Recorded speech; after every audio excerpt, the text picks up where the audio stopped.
Hey everybody, welcome to the Rubin Report. I'm Dave Rubin, and we've got two great guests for you this week, Miss Wendy Liebman and Mr. Paul Case, and this is YouTube, so let's get right to it. Obviously, the big story of last week and what's going to be the big story for the next couple months is the Boston Marathon terror attack and all the fallout after that. And we're going to be dealing with trials and just a whole mess of stuff. But I wanted to focus on the media angle here because that, in a weird way, became a bigger story than the actual attacks themselves. So CNN was the one that really took it on the chin, so to speak. Let's jump in and watch a little bit of their coverage. I was essentially told we have one person in focus. That's our focus right now. We're going to try to apprehend that suspect that they did concede. They've clearly identified. We are now told the arrest has been made. I shouldn't say this on TV, but this is a good time when TV unfolds. Wait, maybe faster. So there is a difference between the identification, which everyone can confirm now, right? Everyone is saying it. So this may look very different in about an hour if we learn that there has been no arrest. Right. But the good news is that at least there's an identification of an individual. So well, this is something. A suspect can be taken into custody without an arrest. Right. So this is all the terminology. But I have actually three separate sources, but two that are very highly placed and close to the investigation that have just told me that there has been no arrest. And in fact, a suspect has not been identified by name yet, that they have. They're looking for someone, but they don't have anybody in custody yet, and they don't have an identification. Okay, so we basically had 4 days of that, reporting one thing and then finding out it wasn't true an hour later, or the big thing was we don't want to speculate, and now we will speculate. So my first question for you guys is, has the media just lost control of breaking news altogether? In an age of Twitter, can the media operate in the old school way that we think it used to? Well, didn't Dewey win the presidency one year over Truman? Like, remember when they ran that newspaper? He did, at least for a day in one paper, right? Right. I think people are always rushing to have the conclusion because we need answers really quickly. So maybe it's a game of telephone and people get the wrong information. Yeah. Does it seem worse now, though, because of Twitter? Because everyone can do it. It's not like a newspaper is going to run a story and that's the only way we're going to get it. But look now at we're all doing the woman who said, I probably shouldn't say this on television. Yeah. So automatically she was like, I'm just guessing. And she also said, you know, in 2 hours this might change. She basically said, I don't really know what I'm saying. I'm just going to say it just in case. Yeah. So, you know, she is rushing. She looks so eager. Yeah. We did it first, we did it first, we did it first before somebody tweeted it or before it was on Facebook or, you know. Right, you can see it in her face, first. Right, and everyone else is just on board for that. Yeah, so partly it's that they all want to be first, but how much of it do you think is just like this endless ego running? You know what I mean? They're on TV, they want to say something, and they want the clip that's going to then go viral about who broke the story. Like, it's just pure ego, it seems like. Well, go ahead. Ego and advertising. They want people to tune in to their station so that they can have better advertising. When you break it first, then everyone's going to trust you more. But I mean, you're right, it is ego. Like, most people who tweet shouldn't even be tweeting anyway. They're just, it's all ego. It's all ego driven. Who cares what you have to say necessarily? Why do you have to make that sad? I care what you have to say. Well, I care what you have to say too, but my point is though, it's this whole idea that what you have to say is as important or more important than someone else. Yeah. And that clip is an example of that too. You know, it's like, it's just so fast for no reason when really, just calm down a minute. Well, one of the things I kept thinking as I was watching all the coverage is how, you know, something horrific happened and obviously deserved a lot of attention, but then immediately we forget every other bit of news that we've been talking about endlessly. So for a week, North Korea didn't have nukes anymore. You know what I mean? The day before, that was 18 stories on Drudge, we're going to get nuked, and then for a week we didn't hear about it. So it's part of the problem that the news cycle just keeps us in this constant state of fear and wanting more information. And well, there was an earthquake in China one of the days where over 100 people died, and it got a little blip, and that's it. Well, the good news is you can just turn it off. Can you, though? Yes. It seems like you can. I did. Yeah. And I followed Twitter a little bit, and I got bits and pieces from trusted news sources. You know, it's like, it depends who you follow, too. And you know this, you teach history, don't you? Sometimes. Sometimes. So, I mean, it really is like, who do you believe? Right. Yeah. Is there also a problem with, I was watching CNN and, they're all, it's like, you got Wolf and he's so stiff, and then everybody has their little, John King seems a little drunk sometimes. But one of the things I was watching is Anderson Cooper, who's like the darling of everything. Is there a problem that he has a daytime talk show, although I guess since it's been canceled, but it's not off the air yet, which just seems a little bizarre to me. But it's like he's talking about Snooki and Honey Boo Boo during the day, and then at night he's talking about this serious stuff, and it kind of seems a little ridiculous. Does that seem legit to you? Kind of like me being here talking like I know something and then telling jokes about my hair. Yeah. At Flappers. Good point. Touché, as they There's say. two sides of that, though, too. In a way that there is something like, why should I? You're talking about Honey Boo Boo. What do you really know about this? But there's also something I think that makes people comfortable. That they're like, oh, we know you because you talked about Honey Boo Boo earlier today. What else is he saying? So it depends on the viewer, I suppose. Yeah. The source. Consider the source. Yeah. I guess we want them to all be better and not be so drunk and. Well, that's the other thing. Poor Jake Tapper, they got him up at like 3 in the morning.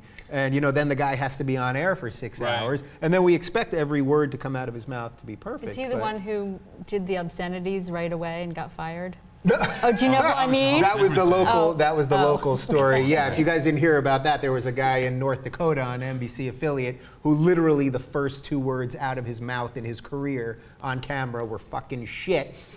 Fucking shit. We can say. We can say it. He said "fucking shit," and they fired him immediately. Although I was watching the tape. Nervous? Well, he was nervous. Did you? I He was didn't trying see the to tape. pronounce someone's name, and I think he got flustered, like he couldn't say, and he was like, "Fucking shit." And the woman who was the co-anchor was like, and she's tried to talk, and all of a sudden you could just see her give up, and she was like, But talk about, tell us about yourself. Getting fired on your first day on the job. Well, Sherry O'Terry, when she was on Saturday Night Live, one of her earlier appearances, she said shit, and that got her all this attention. Did she get fined?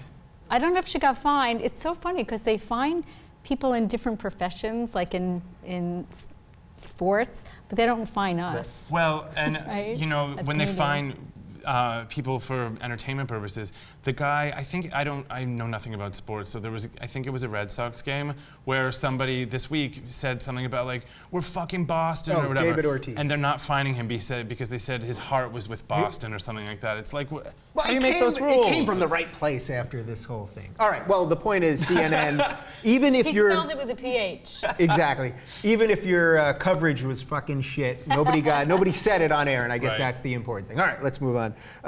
Let's talk about weed, because I think after last week, everybody could use a little weed in the country. If there was ever a time that America needed to take one sort of massive bong hit, I think this is it. So a senior lecturer at Harvard University, Jeffrey Mirren, has added up some numbers related to weed. And basically, if we legalize, we're going to show you the graphic right now, if we legalized, it would save us about $20 billion a year. That's B for billion. It would be about 8.7 billion saved in law enforcement, 8.7 generated from taxes, and then if you adjust for inflation and that whole thing, that's 20 million bucks. Billion. 20 billion. Billion. Did I just say million? You did. Because that's how crazy it sounds. It's crazy, and Billion. that's not even including the revenue from Tasty Cakes. Exactly. The people at Hostess, that would solve that whole Twinkie thing. Yeah. I mean, really, Netflix would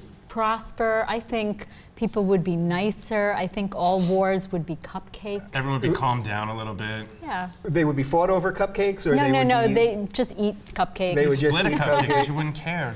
You can have half. Yeah. Is there any reason that weed is not legalized? I mean, we see these numbers all the time. I didn't know about the 20 billion number, but we see this stuff all the time. And it just seems like, why are we not doing this? Or I guess we sort of slowly are, right? Well, Here and there, I mean, for medical use, in quotes. Yeah. What's the revenue on that, though? Has it been significant enough to help prove that point?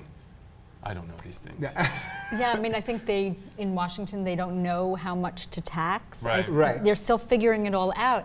And yet I see it as, a cash crop, no pun intended. But I do think that we're going to have to legalize it soon because the tobacco crops are going to need a new crop. The tobacco farmers are going to need a new crop because people are getting wiser to. Right. Not because we're going to make it illegal, but because people are slowly weaning themselves off actually because they realize nicotine, how bad it is. Right. And they're smoking the electronic cigarettes now. Yeah. Which I heard an ad for today. I thought you weren't allowed to advertise for cigarettes, but I heard an ad for an electronic cigarette today. You actually can advertise on television for regular cigarettes, but they're now letting you. No, you can't. Okay. But they're letting them advertise for these electronic cigarettes, which supposedly have like 8 times the carcinogens. Really? Well, no smoke though, so that's. But no smoke, exactly. Right. Well, you can also advertise for the Nicorette gum and that's true too. the little band that's practicing on your dashboard. Oh, right.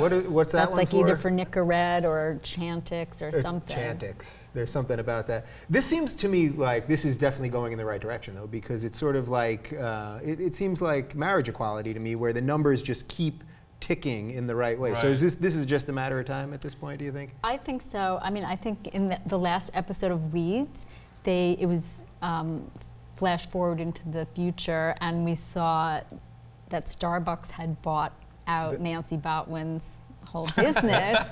And hey, you never know. I read something about how they were getting vending machines ready to sell weed. To sell weed. I always think it's weird that like we never see bad examples. Wherever weed has been legalized, and you can obviously look at Amsterdam as the #1 thing. I mean, the drug rates don't go up. The city then taxes it, and they have beautiful streets and cabs and nice parks, and everyone seems happier. So what is the fear with weed? What do you think the fear really comes down to? Nancy Reagan.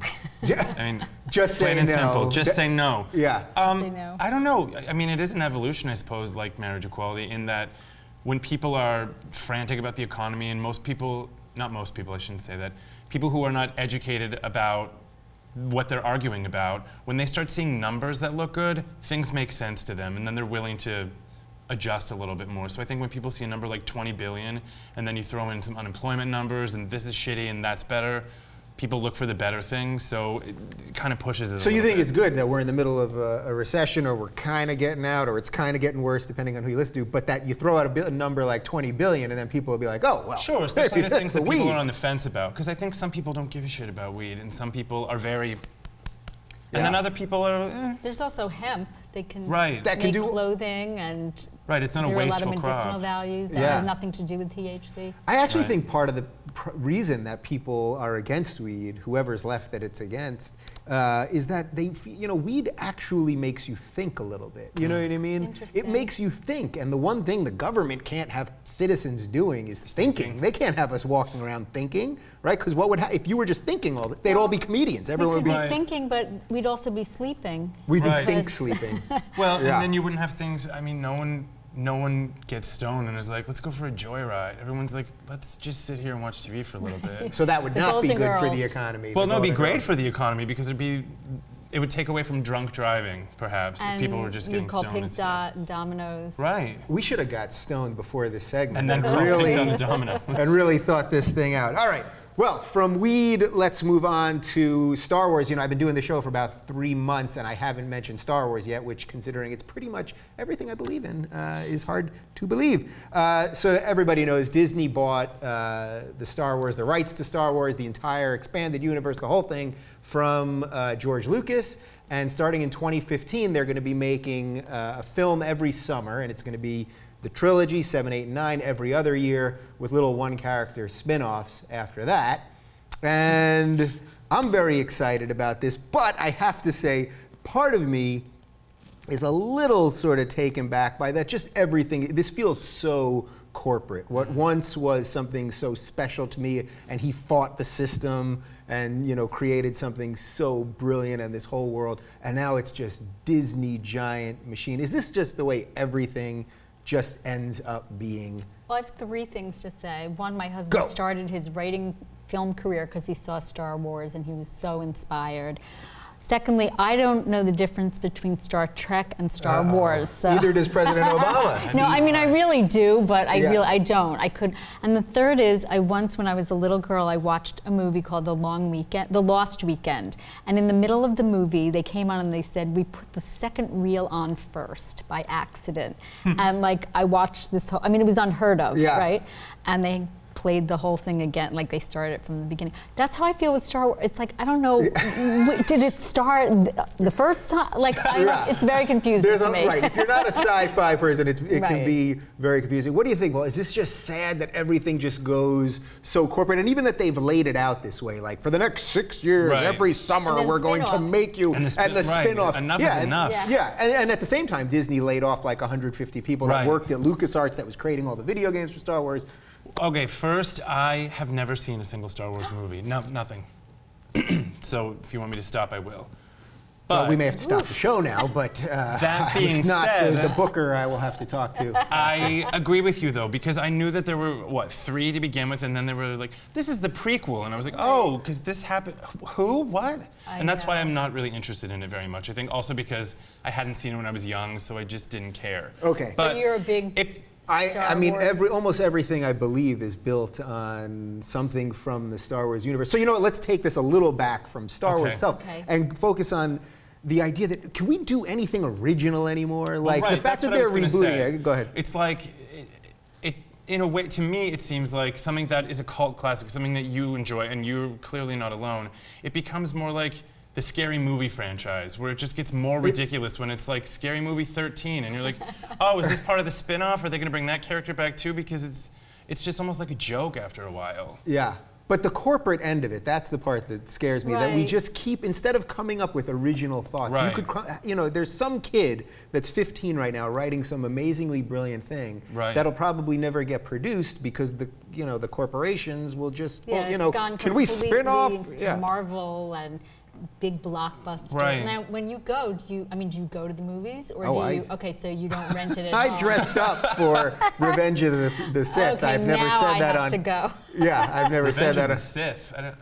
That was the 6th, and oh Lord, Lordy, it's the Lordy. 6th, but it's Friday on Tuesday. I don't know. So is it just naive of me? Am I just a wild thinker to believe that maybe corporate America won't infect every... It does, though. Think about Broadway. There is no original thing on Broadway. It's all movies being adapted for movies the... and theme park rides. And theme park rides that are being adapted for the stage. It's like, you're right, there's a kid somewhere who has a great musical idea that is never going to be able to push it through without Weinstein behind it. So what is that about us? Why is that? We all, if you were to ask anybody, they would say, oh, I want something original, I want something fresh, like Honey and yet... Boo Boo. You can identify with it. You've seen The Little Mermaid. You know what to expect. Right.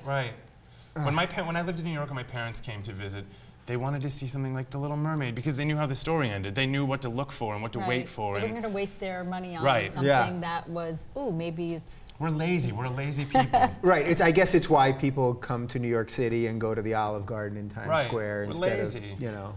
They're lazy. Us three, we are not. Applebee's. Well, Disney, I will be still paying to go to all the Star Wars movies, and I'm going to drag Wendy and Paul. I'm not dressing up. I'm not paying. Maybe with the hair. Oh, and who had that hair? Come on. Carrie Fisher. Carrie Fisher, who played? Princess Leia. Even I knew that. Look at this. All right, we did something. Okay.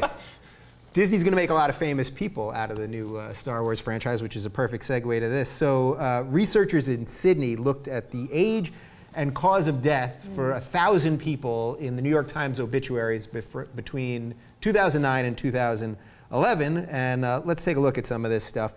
The national average age of death for 2010 was 78.7 years. The average age of death for performers and athletes, about a year and a half less, 77.2.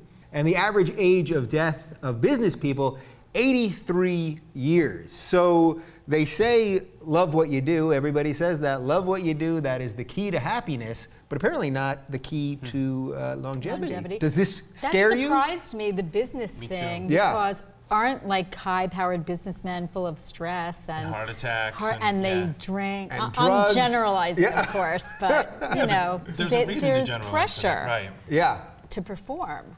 So even though they're not famous, they're still accountable.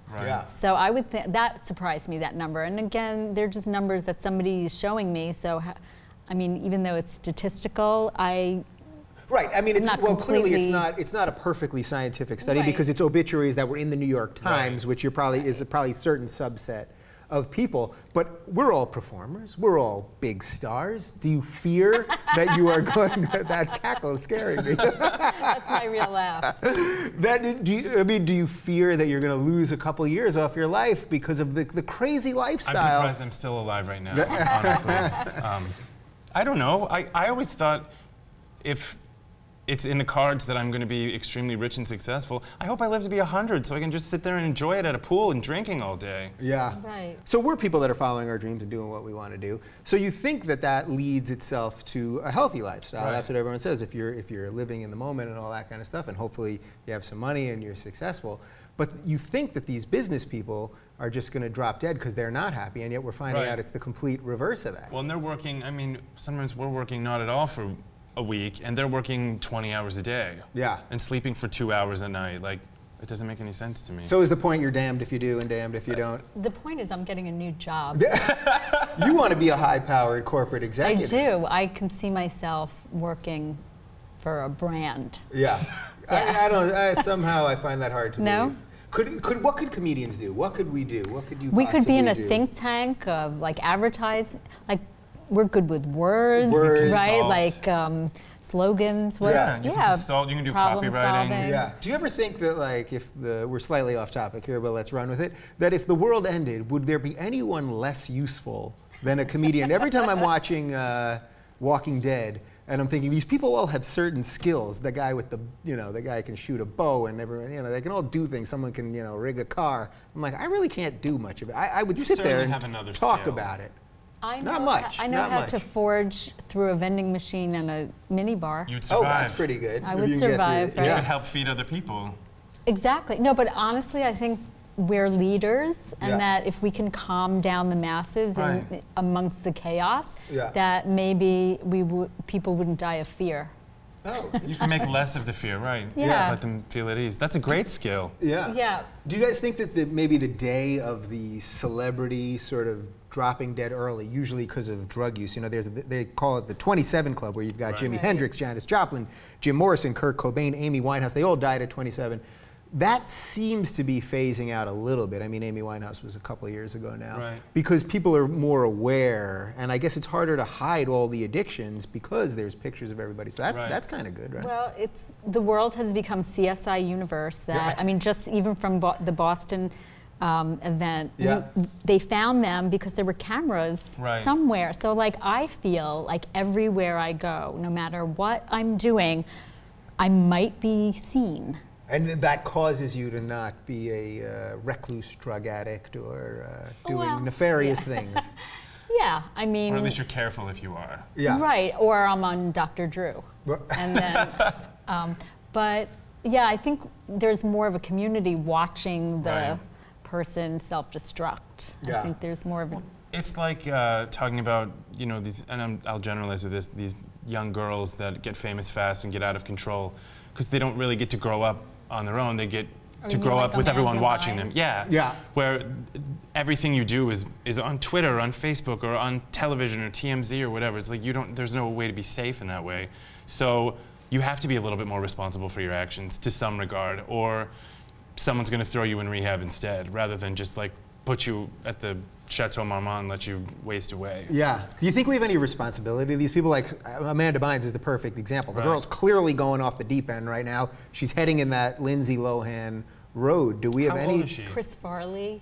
Chris Farley's another one. I missed that guy. But yeah, I mean, do we have any responsibility when we're now watching this happen? Because I guess that's the point. Social media is changing where we're literally every day, if you want to see what Amanda Bynes has done, to go down that Right. road a little more, you can see it. And one day the road's just going to end. Well, and if, we'll have all if no been one's witnesses. watching, is she still going to do it?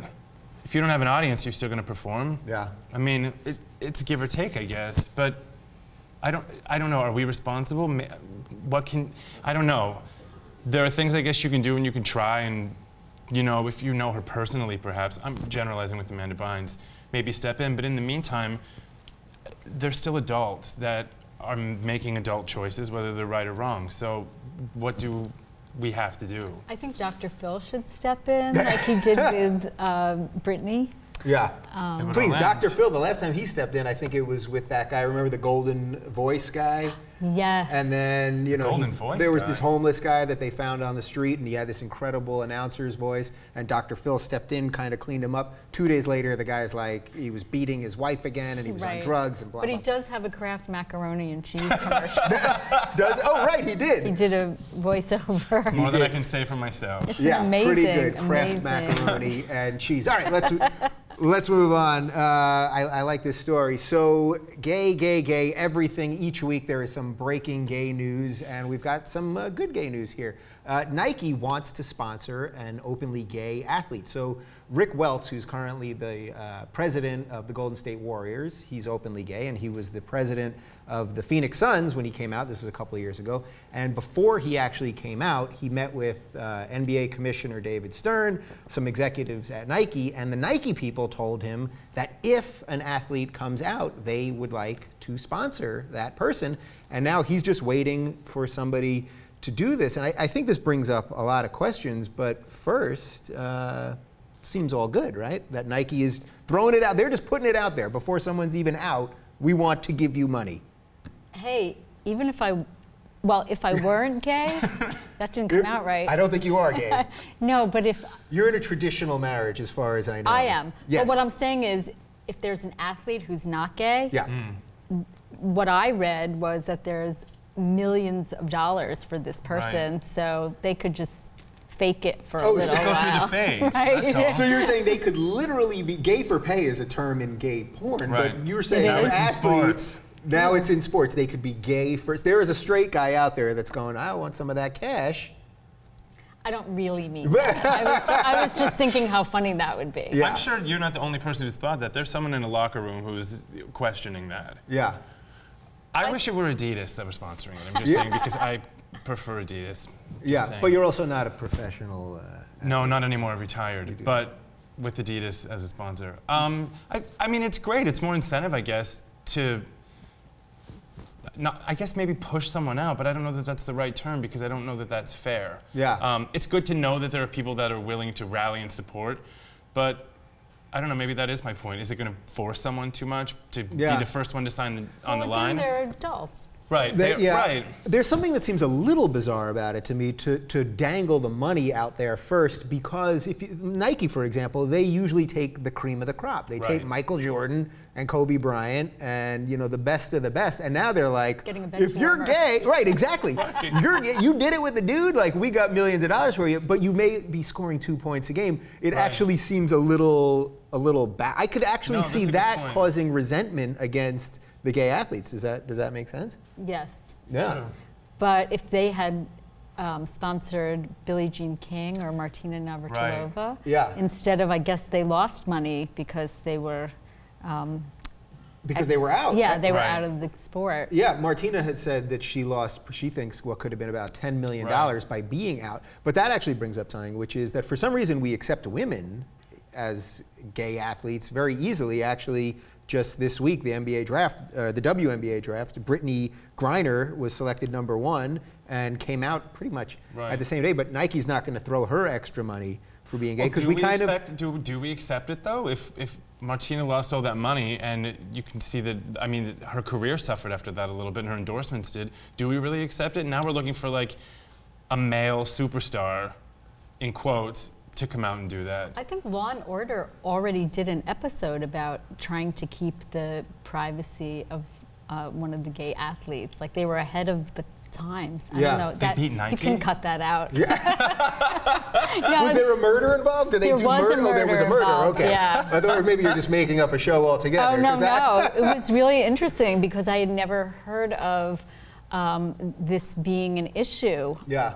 That anybody cared. Right. Yeah. But I guess it's a big deal for a gay football player to come out. It would be a big, I mean, there's been no professional athlete in the United States that while playing in any of the major sports has come out. A couple people have come out after. But this was also making me think that there are other businesses still and other careers that being out, especially as a guy, is not the thing to do. And one of those such careers actually is comedy. If you're a girl in comedy, or a woman, girl, woman, lady, any of those things. The opposite. Being, the opposite of guy. Yeah, you can be gay, and in a way it almost works to your advantage between Ellen and Rosie and Wanda, and there's a slew of lesbian comedians, but really no openly gay guys. Where do you think that comes? You know, we're expecting an athlete to do it who has to get naked in a locker room. Well, maybe the incentive is maybe Nike better step up to the plate and now. Right. I want some of that cash. 2 questions about that. The first one is back to the sports thing. I wonder how much this money is going to motivate somebody more than actually like doing it for some sort of reason to be a role model, right? Yeah. If someone's throwing $100 million at you, you're going to change your mind a little quicker, I think. Would that matter even though in the long term, does that even matter if they did it for the money, but they actually were gay and ended up being I don't know. I mean, I'm just looking at it in a deeper way than maybe I should, but or maybe everyone else should look at it that way too. But I think Nike is probably going, well, we had Tiger Woods and we had, who were the 2 others that were scandal, like they had these scandals. Lance Armstrong. Right, like, well, they didn't turn out so great. Right. Yeah. Like, maybe, yeah, we have nothing to lose. Yeah. Well, and just do it. Nike, just do it. That when they come out with a commercial that's talking about being in the closet and then coming out, just do it. I mean, you just wrote their ad campaign. Well, you were right from the segment before. You found your new skill. At Wendy Liebman, Nike, if you want to get her So some funny. of that advertising cash. Okay. By the way, I want to remind you guys that the Rubin Report is brought to you by bonobos.com. My shirt, my pants, my shoes are brought to you by Bonobos. Enter code TRR20 for 20% off your first purchase. And let's get to the last story. I think this is a fitting way to end. Fundawear, people. Durex is bringing us Fundawear. It allows touch to be transferred over the internet, but don't take my word for it. Let's watch the clip.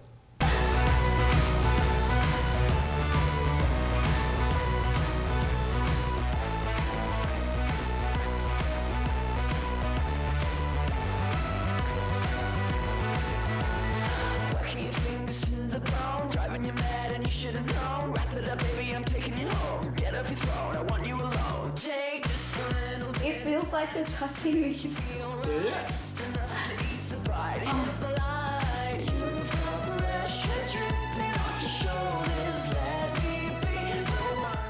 Okay, that gives a whole new meaning to iPod Touch. All right, I mean, this has been coming for a long time, right? Should we be surprised by? Oh, nice, very nice. That's fake, isn't it? That was a No, fake it is real. Seriously. We are going to be wearing electronic underwear and electronic bras, and it is going to be hooked up, and you're going to be Skyping with your husband or your lover or whoever or a random stranger, and they're going to be touching things and vibrating. How do you feel about that? I'm wearing them right now. Actually, I'm not wearing them, but I do have my cell phone in my pants. Which is the old school way of doing this. Yeah. I mean, is this the future? This is the future of sex, right? This is it. We saw this coming. I think that girl, when she was like, it feels like you're touching me, I was like, she just looks annoyed. Like someone's like scraping her a little bit. Like, is there a finger inside that underwear or a hand?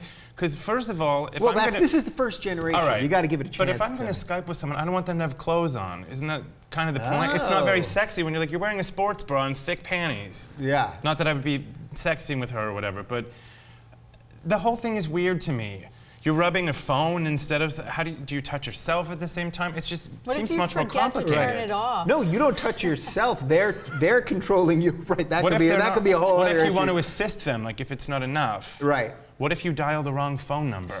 Yeah, there's a lot of problems. Everything about that just looked confusing and ill thought out to me. Right, and also what about people wearing this just during the day, just to get there, you know what I mean? Just wandering down the street, sitting at work. Well, what are you doing? Are you texting? Right. No, I'm buzzing my nuts. Can you do it to yourself, too? Yeah, I guess. Oh, to me, it looked, yeah, but why? Let's cut out the middle bra. Right. Right.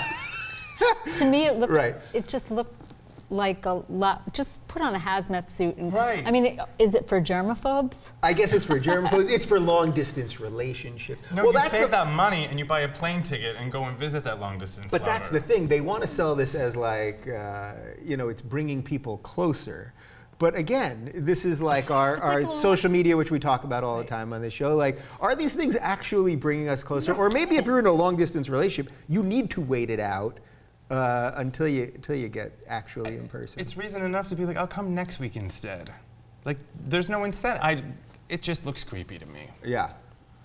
You want this, I can tell. Me? I'm not even saying it. And the research money couldn't go to something else. I don't need you to research how to make the bra tingle.